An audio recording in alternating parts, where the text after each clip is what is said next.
শুধু ঈদ না, ঈদের আগের দিন রাত তো আরো দারুণ কাটতো না? চাঁদ রাত তো আসলে খুবই মজার, আশি আশি করছি। আর সবাই চিন্তা করে যে সামনে কি আসছে। আমরা নিজেরা যদি কনভিন্সড না হই, আমরা আসলে দর্শককে কিভাবে আমাদের প্রকাশটা প্রপারলি করব। সময়ের গল্পে স্বাগত জানাচ্ছি আমি তাজরিন রিকা। আমাদের আজকের এই ঈদ আড্ডায় আমাদের সঙ্গে রয়েছেন চলচ্চিত্র নির্মাতা এবং অভিনেত্রী রিদি হক। ঈদ মোবারক আপু। ঈদ মোবারক। কেমন আছেন? আমি ভালো আছি, তুমি ভালো আছো? আমিও খুব ভালো আছি, আর আপনাকে সামনে দেখে আরো বেশি ভালো লাগছে। ঈদ কেমন গেছে? ভীষণ আনন্দের। আসলে গেছে বলতে ঈদ তো 3 দিন থাকে, তো যাচ্ছে ঈদের আনন্দ, সত্যি তাই। এবং আসলে যে কোনো উৎসব আমাকে ভীষণ আনন্দ দেয়, কারণ আমি আসলে মানুষে মিশে থাকতে ভালোবাসি। তুমি তো এটাও জানো যে আমার মা বাবা এবং সবাই আমরা কাছাকাছি খুব থাকি। আমার বোন, তা মাকে নিয়ে ঈদ, আর আমার দু বোনের 4 জন বাচ্চা, ওরা সবাই মিলে আনন্দ করছে। ফ্যামিলির সকল মেম্বাররা যখন একসাথে থাকে না, ঈদের আনন্দের মাত্রাটা আসলে দ্বিগুণ হয়ে যায়। বলে না যে রাধে সে চুলো বাঁধে। তো বাইরের কাজটা আমরা সবাই দেখেছি, আসলে ঘরের রিদি কেমন কাজ করে কিংবা সাংসারিক কাজটা তার কতটুকু কি করতে পারে। আমি যে খুব পটু সাংসারিক কাজে সেটা আমি আগেই স্বীকার করে নিচ্ছি। কিন্তু যেটা হয় কি, আসলে বাবুরা আসার পরই আমি আসলে রান্নাঘরে যাওয়া শুরু করেছি, যদি সত্যি কথা বলি। তার আগে আমি ভীষণ আহ্লাদে বেড়ে ওঠা মেয়ে ছিলাম, ওই আহ্লাদের মধ্যেই ছিলাম, ফলে নিজে গিয়ে রান্নবো এই ব্যাপারটা একটু কম হতো। কিন্তু এখন যেটা হয় কি, আসলে বাচ্চাদের তো পছন্দের কিছু খাবার থাকে, যেটা আমারও ছোটবেলায় ভীষণ পছন্দ ছিল, যে ঈদ মানেই চটপটি, কাবাব, সেমাই, এটা তো আমাদের কালচার। মায়ের কাছে কিছু আবদার থাকে। হ্যাঁ। সো সেটা এখন নেভাতে হয়। তবে আসলে আমার মা তো আসলে আমি বলবো যে এমন একজন মানুষ, জানো, যে এখনো তাকে আসলে টপকে যাওয়াটা খুব ঝামেলার। দেখা যায় যে আমি হয়তো প্রিপারেশন নিচ্ছি, যে আসলে ডালটা ভিজিয়ে রেখেছি, মাংসটা রেডি করে রেখেছি আগের দিন রাতে, যে আমি ওগুলো দিয়ে তৈরি করব হয়তো কাবাব বা চটপটি, কিন্তু দেখা গেল যে 7 সকালে আসলে মা তারও আগে তৈরি করে সব নিয়ে হাজির। সো মাকে টপকে যাওয়া এখনো ভীষণ কঠিন। আমরাও জানি যে উনি খুবই সাংসারিক টাইপের একটা মানুষ, বাইরের কাজেও তো উনিও খুব পারদর্শী, সব দিক দিয়ে আসলে সামাল দেন। বড়বেলার গল্প তো অনেক হয়েছে, শৈশবের কথায় যাব, যে শৈশবে তো আসলে আমাদের অনেক মধুর স্মৃতি রয়েছে, বিশেষ করে ঈদের দিন কিংবা ঈদের আগের দিন।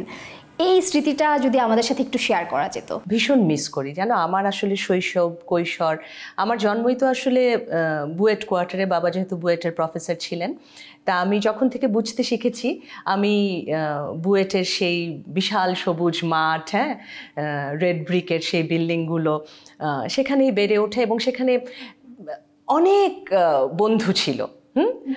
যতগুলো বিল্ডিং, প্রত্যেকটা বিল্ডিংয়ের প্রতিটা পরিবারেই দেখা যেত একজন না একজন বন্ধু, হয়তো কেউ একটু বড়, কেউ একটু ছোট, কিন্তু সবাই সবার বন্ধু। বিশাল একটা ইউনিটি। শুধু ঈদ না, ঈদের আগের দিন রাত তো আরো দারুণ কাটতো না? চাঁদ রাত আসলে খুবই মজার, আশি আশি করছি।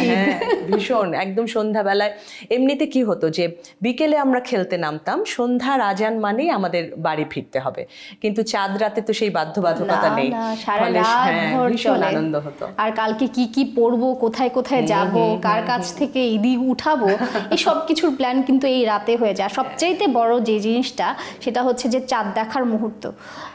ইফতারের পরে চাঁদ দেখা যাচ্ছে কিনা এটার জন্য ওয়েট করা, তার পরবর্তীতে আবার মেহেদি লাগানো। হ্যাঁ, মেহেদি লাগানোর একটা দারুণ ব্যাপার ছিল তখন তো আসলে একদম আমার ছোটবেলার গল্প যদি বলি, এখন তো আমরা খুব নকশা করে মেহেদি লাগাই, তখন কিন্তু সেরকম ছিল না, একদম ঘরে মেহেদি বাটা হতো, তারপরে গোল গোল করে।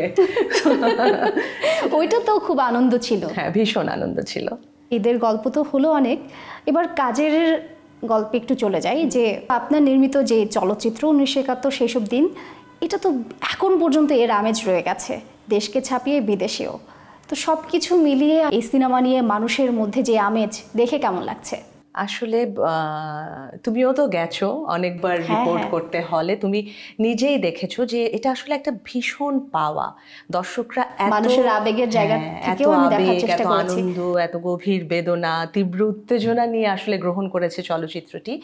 এটা ভীষণ ভালো লাগার। আমি একদম 1971 সেই সব দিন চলচ্চিত্রের পুরো টিমের পক্ষ থেকে অনেক অনেক ভালোবাসা জানাই দর্শকদের। আর এখন আসলে অন্যরকম একটা আনন্দের সময় কাটছে, সেটা হচ্ছে যে আমরা তো হল রিলিজের কারণে ভীষণ ব্যস্ত ছিলাম এবং বাংলাদেশের অডিয়েন্স নিয়ে। এখন যেটা করছি যে আসলে বিভিন্ন ফেস্টিভ্যালে আমরা জমা দিচ্ছি এবং বিভিন্ন ফেস্টিভ্যাল অ্যাটেন্ড করছি।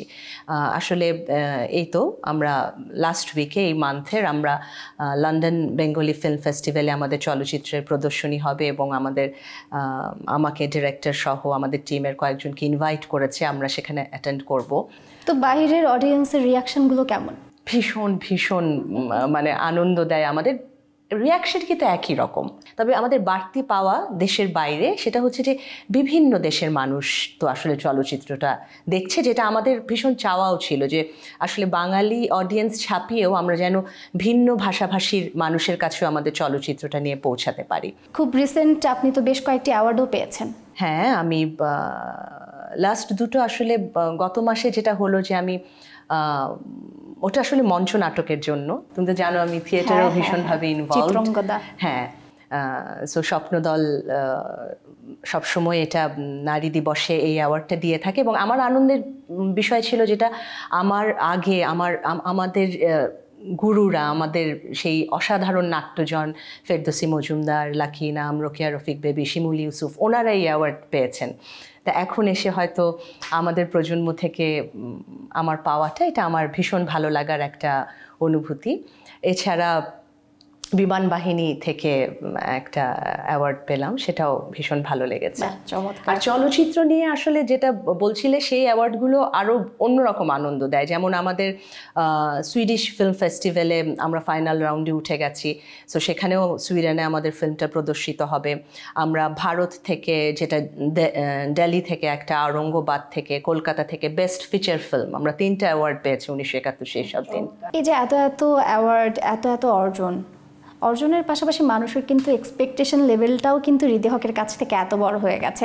এখন সবাই চিন্তা করে যে সামনে কি আসছে, এখন সামনে কি চলচ্চিত্র নিয়ে কোনো চিন্তা ভাবনা আছে কিনা? চলচ্চিত্রের ব্যাপার যেটা, সেটা হচ্ছে যে চলচ্চিত্রের ভাবনা তো রয়েছেই, তবে এখনও আসলে আমরা লক করিনি, বিকজ আমরা গল্প করছি নিজেরা বিভিন্ন গল্প ভাবছি, কিন্তু আসলে আমার যেটা মনে হয় যে একজন নির্মাতা বা নির্মাতার টিম নিজেরা যখন কনভিন্সড হবে গল্পটার প্রতি, তখনই আসলে সেটা নিয়ে কাজে নামাটা উচিত। কারণ আমরা নিজেরা যদি কনভিন্সড না হই, আমরা আসলে দর্শককে কিভাবে আমাদের প্রকাশটা প্রপারলি করব। একটা সময় তো পর্দায় আপনাকে খুব বেশি দেখা যেত, যেটা এখন দেখা যাচ্ছে না। দর্শকদের আসলে এক্সপেকটেশন থাকে যে আপনাকে পর্দায় আবার আগের মতো দেখবে, অভিনয় করবেন আপনি তাদের জন্য। তো ওই জায়গাটাতে আপনি আসলে কাজ করার কোনো চিন্তা ভাবনা আছে কিনা, কিংবা আবার আমরা কি আপনাকে ওই পর্দায় দেখতে যাচ্ছি কিনা? আসলে আমি ভীষণ আনন্দ পাই, অভিনয় আমার ভীষণ ভালো লাগার জায়গা। কিন্তু আসলে যেটা হয়েছে যে টেলিভিশনেও আমি আসলে লাস্ট কয়েক বছরের কথা যদি বলি, আমি নির্মাণেই বেশি ইনভলভ হয়ে গেছিলাম চলচ্চিত্র বানানোর আগে। টেলিভিশনের জন্য অনেক নাটক নির্মাণ করেছি, সেই নির্মাণ আমার এখনও চলবে। আমি টেলিভিশনের জন্য বা ওটিটি প্ল্যাটফর্ম সবখানেই আমি নির্মাণে অংশগ্রহণ করব, এটা জানি। আর অভিনয়ের ব্যাপারটা যেটা হচ্ছে যে আমি অভিনয় করব না তা নয়, আমি করতে চাই, আমি করব, তবে হয়তো আসলে সংখ্যায় অনেক হবে না। আপনি আজকে আমাদেরকে সময় দিয়েছেন এত ব্যস্ততার মাঝে, তার জন্য আপনাকে অসংখ্য ধন্যবাদ আমাদেরকে সময় দেওয়ার জন্য। না, আমার ভীষণ ভালো লেগেছে। আসলে ব্যস্ততা তো থাকবেই, এর মধ্যে তো আসলে একটু একটু করে আড্ডাও দিতে হবে, আনন্দেও মাততে হবে।